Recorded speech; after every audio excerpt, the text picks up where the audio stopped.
Hello everyone, welcome again on my channel. In this Excel video, I will show you how you can use Ctrl E instead formula. Normally to combine first and last name we use concat formula. Select first name, comma, double quotation, comma, and select last name, and bracket close, and then press enter. My job is done. But this can be done more easily than using Ctrl E. Type full name one time, and click below cell and press Ctrl E from keyboard. Then my job is done. There are another example of Ctrl E. Now, I want to separate full name into first and last name. So I type first name and last name, and press Ctrl E from keyboard. Then my job is done.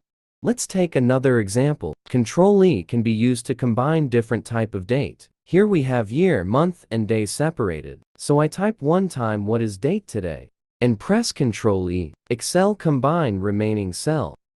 Another example, we want to invite the employee to the meeting.